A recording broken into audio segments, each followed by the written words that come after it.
name is Edward Ralsma. I'm representing the Church of Christ in Weyburn. Today's reading is from the book of 2 Samuel, chapters 14 to 17. I will be reading from the NIV version of the Bible, starting chapter 14.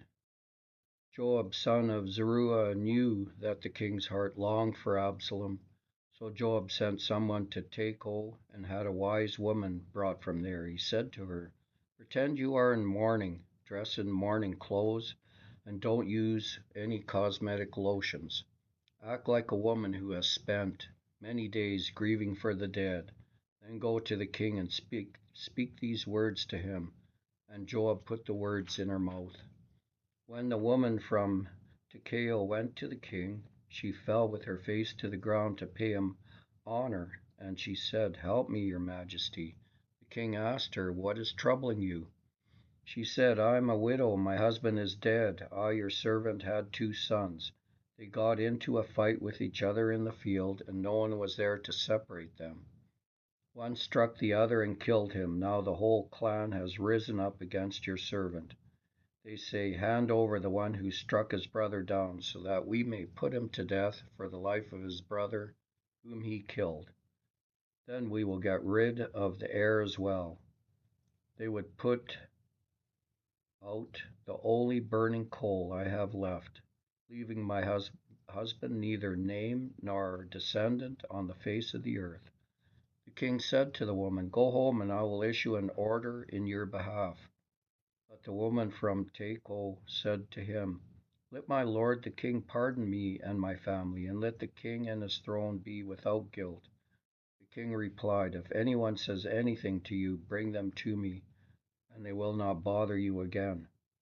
She said, "Then let the king invoke the Lord his God to prevent the avenger of blood from adding to the destruction, so that my son will not be destroyed." "As surely as the Lord lives," he said, "not one hair of your son's head will fall to the ground." Then the woman said, "Let your servant speak a word to my lord the king." "Speak," he replied. The woman said, "Why then have you devised a thing like this against the people of God? When the king says this, does he not convict himself? For the king has not brought back his banished son. Like water spilled on the ground, which cannot be recovered, so we must die. But that is not what God desires. Rather, he devises ways so that a banished person does not remain banished from him. And now I have come to say this to my lord the king, because the people have made me afraid. Your servant thought, 'I will speak to the king. Perhaps he will grant his servant's request. Perhaps the king will agree to deliver his servant from the hand of the man who is trying to cut off both me and my son from God's inheritance.' And now your servant says, 'May the word of my lord the king secure my inheritance, for my lord the king is like an angel of God in discerning good and evil. May the Lord your God be with you.' And the king said to the woman, 'Don't keep from me the answer to what I am going to ask you.' 'Let my lord the king speak,' the woman said. The king asked, 'Isn't the hand of Joab with you in all of this?' The woman answered, 'As surely as you live, my lord the king, no one can turn to the right or to the left from anything my lord the king says. Yes, it was your servant Joab who instructed me to do this, and who put all these words into the mouth of your servant. Your servant Joab did this to change the present situation. My lord has wisdom like that of an angel of God. He knows everything that happens in the land.'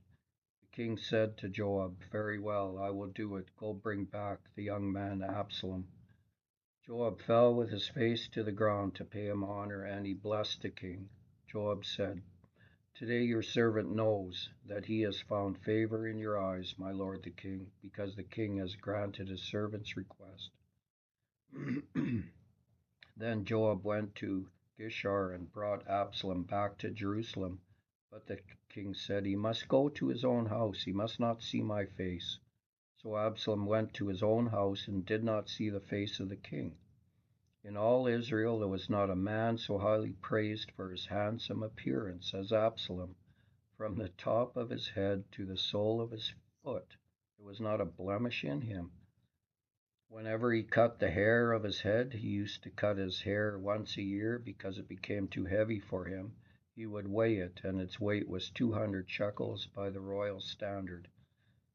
3 sons and a daughter were born to Absalom. His daughter's name was Tamar, and she became a beautiful woman. Absalom lived 2 years in Jerusalem without seeing the king's face. Then Absalom sent for Joab in order to send him to the king. But Joab refused to come to him. So he sent a second time, but he refused to come. Then he said to his servants, "Look, Joab's field is next to mine. He has barley there. Go and set it on fire." So Absalom's servants set the field on fire. Then Joab did go to Absalom's house, and he said to him, "Why have your servants set my field on fire?"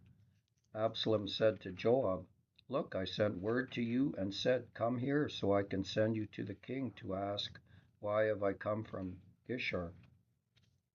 It would be better for me if I were still there. Now then, I want to see the king's face, and if I'm guilty of anything, let him put me to death." So Joab went to the king and told him this. Then the king summoned Absalom, and he came in and bowed down with his face to the ground before the king, and the king kissed Absalom. 2 Samuel 15. In the course of time, Absalom provided himself with a chariot and horses, and with 50 men to run ahead of him. He would get up early and stand by the side of the road leading to the city gate. Whenever anyone came with a complaint to be placed before the king for a decision, Absalom would call out to him, "What town are you from?" He would answer, "Your servant is from one of the tribes of Israel." Then Absalom would say to him, "Look, your claims are valid and proper, but there is no representative of the king to hear you." And Absalom would add, "If only I were appointed judge in the land. Then everyone who has a complaint or case could come to me, and I would see that they receive justice." Also, whenever anyone approached him to bow down before him, Absalom would reach out his hand, take hold of him, and kiss him. Absalom behaved in this way toward all the Israelites who came to the king asking for justice, and so he stole the hearts of the people of Israel. At the end of 4 years, Absalom said to the king, "Let me go to Hebron and fulfill a vow I made to the Lord. While your servant was living in Geshur and Aram, I made this vow: if the Lord takes me back to Jerusalem, I will worship the Lord in Hebron." The king said to him, "Go in peace." So he went to Hebron. And Absalom sent secret messengers throughout the tribes of Israel to say, "As soon as you hear the sound of the trumpets, then say, 'Absalom is king in Hebron.'" 200 men from Jerusalem had accompanied Absalom. They had been invited as guests and went quite innocently, knowing nothing about the matter. While Absalom was offering sacrifices, he also sent for Ahithophel the Gilonite, David's counselor, to come to Gilgal, his hometown. And so the conspiracy gained strength, and Absalom's following kept on increasing. A messenger came and told David, "The hearts of the people of Israel are with Absalom." Then David said to all his officials who were with him in Jerusalem, "Come, we must flee, or none of us will escape from Absalom. We must leave immediately, or he will move quickly to overtake us and bring ruin on us and put the city to the sword." The king's officials answered him, "Your servants are ready to do whatever our lord the king chooses." The king set out with his entire household following him, but he left 10 concubines to take care of the palace. So the king set out with all the people following him, and they halted at the edge of the city. All his men marched past him, along with all the Kerethites and Pelethites and all the 600 Gittites who had accompanied him from Gath, marched before the king. The king said to Ittai the Gittite, "Why should you come along with us? Go back and stay with King Absalom. You are a foreigner, an exile from your homeland. You came only yesterday, and today shall I make you wander about with us?" When I do not know where I am going, go back and take your people with you. May the Lord show you kindness and faithfulness." But Iddah replied to the king, "As surely as the Lord lives, and as my lord the king lives, wherever my lord the king may be, whether it means life or death, there will your servant be." And David said to Iddah, "Go ahead and march on." So Iddah the Gittite marched on with all his men and the families that were with him. The whole countryside wept aloud as all the people passed by. The king also crossed the Kidron Valley, and all the people moved on toward the wilderness. Zadok was there too, and all the Levites who were with him were carrying the ark of the covenant of God. They set down the ark of God, and Abiathar offered sacrifices until all the people had finished leaving the city. Then the king said to Zadok, "Take the ark of God back into the city. If I find favor in the Lord's eyes, he will bring me back and let me see it and his dwelling place again. But if he says, 'I am not pleased with you,' then I am ready. Let him do to me whatever seems good to him." The king also said to Zadok the priest, "Do you understand?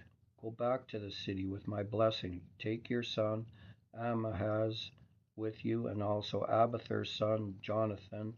You and Abiathar return with your 2 sons. I will wait at the fords in the wilderness until word comes from you to inform me." So Zadok and Abiathar took the ark of God back to Jerusalem and stayed there. But David continued up the Mount of Olives, weeping as he went. His head was covered, and he was barefoot. All the people with him covered their heads too, and were weeping as they went up. Now David had been told, "Ahithophel is among the conspirators with Absalom." So David prayed, "Lord, turn Ahithophel's counsel into foolishness." When David arrived at the summit where people used to worship God, Hushai the Archite was there to meet him, his robe torn and dust on his head. David said to him, "If you go with me, you will be a burden to me. But if you return to the city and say to Absalom, 'Your Majesty, I will be your servant. I was your father's servant in the past, but now I will be your servant,' then you can help me by frustrating Ahithophel's advice. Won't the priests Zadok and Abiathar be there with you? Tell them anything you hear in the king's palace. Their 2 sons, Ahimaaz, son of Zadok, and Jonathan, son of Abiathar, are there with them. Send them to me with anything you hear." So Hushai, David's confidant, arrived at Jerusalem as Absalom was entering the city. 2 Samuel 16. When David had gone a short distance beyond the summit, there was Ziba, the steward of Mephibosheth, waiting to meet him. He had a string of donkeys saddled and loaded with 200 loaves of bread, 100 cakes of raisins, 100 cakes of figs, and a skin of wine. The king asked Ziba, "Why have you brought these?" Ziba answered, "The donkeys are for the king's household to ride on, the bread and fruit are for the men to eat, and the wine is to refresh those who become exhausted in the wilderness." Then the king asked, "Where's your master's grandson?" Ziba said to him, he is staying in Jerusalem because he thinks, 'Today the Israelites will restore to me my grandfather's kingdom.'" Then the king said to Ziba, "All that belonged to Mephibosheth is now yours." "I humbly bow," Ziba said. "May I find favor in your eyes, my lord the king." As King David approached, Bahurim, a man from the same clan as Saul's family, came out from there. His name was Shimei, son of Gera, and he cursed as he came out. He pelted David and all the king's officials with stones, though all the troops and the special guard were on David's right and left. As he cursed, Shimei said, get out, you murderer, you scoundrel. The Lord has repaid you for all the blood you shed in the household of Saul, in whose palace you have reigned. The Lord has given the kingdom into the hands of your son Absalom. You have come to ruin because you are a murderer." Then Abishai, son of Zeruiah, said to the king, "Why should this dead dog curse my lord the king? Let me go over and cut off his head." But the king said, "What does this have to do with you, you sons of Zeruiah? If he is cursing because the Lord said to him, 'Curse David,' who can ask, 'Why do you do this?'" David then said to Abishai and all his officials, "My son, my own flesh and blood, is trying to kill me.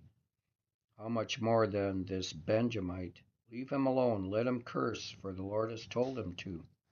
It may be that the Lord will look upon my misery and restore to me his covenant blessing instead of his curse today."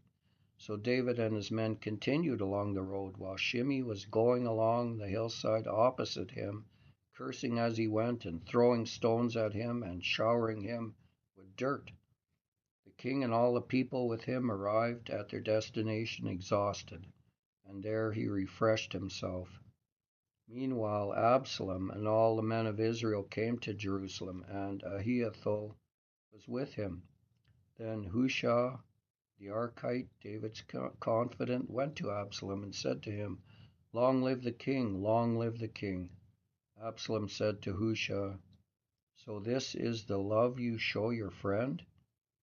If he's your friend, why didn't you go with him?" Hushai said to Absalom, "No, the one chosen by the Lord, by these people, and by all the men of Israel, his I will be, and I will remain with him. Furthermore, whom should I serve? Should I not serve the Son, just as I served your father? So I will serve you." Absalom said to Ahithophel, "Give us your advice. What should we do?" Ahithophel answered, "Sleep with your father's concubines, whom he left to take care of the palace. Then all Israel will hear that you have made yourself obnoxious to your father, and the hands of everyone with you will be more resolute." So they pitched a tent for Absalom on the roof, and he slept with his father's concubines in the sight of all Israel. Now in those days the advice of Ahithophel gave was like of one who inquires of God. That was how both David and Absalom regarded all of Ahithophel's advice. Samuel 17. Ahithophel said to Absalom, "I would choose 12,000 men and set out tonight in pursuit of David. I would attack him while he is weary and weak. I would strike him with terror, and then all the people with him will flee. I would strike down only the king and bring all the people back to you. The death of the man you seek will mean the return of all. All the people will be unharmed." This plan seemed good to Absalom and to all the elders of Israel, but Absalom said, "Summon also Hushai the Archite, so we can hear what he has to say as well." When Hushai came to him, Absalom said, "Ahithophel has given this advice. Should we do what he says? If not, give us your opinion." Hushai replied to Absalom, "The advice of Ahithophel has given is not good this time. You know your father and his men. They are fighters, and as fierce as a wild bear robbed of her cubs. Besides, your father is an experienced fighter. He will not spend the night with the troops. Even now he is hidden in a cave or some other place. If he should attack your troops first, whoever hears about it will say there has been a slaughter among the troops who follow Absalom. Then even the bravest soldier, whose heart is like the heart of a lion, will melt with fear. For all Israel knows that your father is a fighter, and that those with him are brave. So I advise you, let all Israel from Dan to Beersheba, as numerous as the sand on the seashore, be gathered to you, with you yourself leading them into battle. Then we will attack him wherever he may be found, and we will fall on him as dew settles on the ground. Neither he nor any of his men will be left alive. If he withdraws into a city, then all Israel will bring ropes to that city, and we will drag it down to the valley until not so much as a pebble is left." Absalom and all the men of Israel said, "The advice of Hushai the Archite is better than that of Ahithophel," for the Lord had determined to frustrate the good advice of Ahithophel in order to bring disaster on Absalom. Hushai told Zadok, and Abiathar the priest, Ahithophel has advised Absalom and the elders of Israel to do such and such, but I have advised them to do so and so. Now send a message at once and tell David, do not spend the night at the fords in the wilderness. Cross over without fail, or the king and all the people with him will be swallowed up. Jonathan and Ahimaaz were staying at Enrogel. A female servant was to go and inform them, and they were to go and tell King David, for they could not risk being seen entering the city. But a young man saw them and told Absalom. So the two of them left at once and went to the house of a man in Bahurim. He had a well in his courtyard, and they climbed down into it. His wife took a covering and spread it out over the opening of the well and scattered grain over it. No one knew anything about it. When Absalom's men came to the woman at the house, they asked, where are Ahimaaz and Jonathan? The woman answered them, they crossed over the brook. The men searched but found no one, so they returned to Jerusalem. After they had gone, the two climbed out of the well and went to inform King David. They said to him, set out and cross the river at once. Ahithophel has advised such and such against you. So David and all the people with him set out and crossed the Jordan. At daybreak no one was left who had not crossed the Jordan. When Ahithophel saw that his advice had not been followed, he saddled his donkey and set out for his house in his hometown. He put his house in order and then hanged himself. So he died and was buried in his father's tomb. David went to Mahanaim, and Absalom crossed the Jordan with all the men of Israel. Absalom had appointed Amasa over the army in place of Joab. Amasa was the son of Jether, an Ishmaelite who had married Abigail, the daughter of Nahash, and sister of Zeruiah, the mother of Joab. The Israelites and Absalom camped in the land of Gilead. When David came to Mahanaim, Shobi, son of Naishah, from Rabbah of the Ammonites, and Machir, son of Amiel, from Lodebar, and Barzillai, the Gileadite, from Rogelim, brought bedding and bowls and articles of pottery. They also brought wheat and barley, flour and roasted grain, beans and lentils, honey and curds, sheep and cheese from cows, milk for David and his people to eat. For they said, the people have become exhausted and hungry and thirsty in the wilderness. Word of the Lord.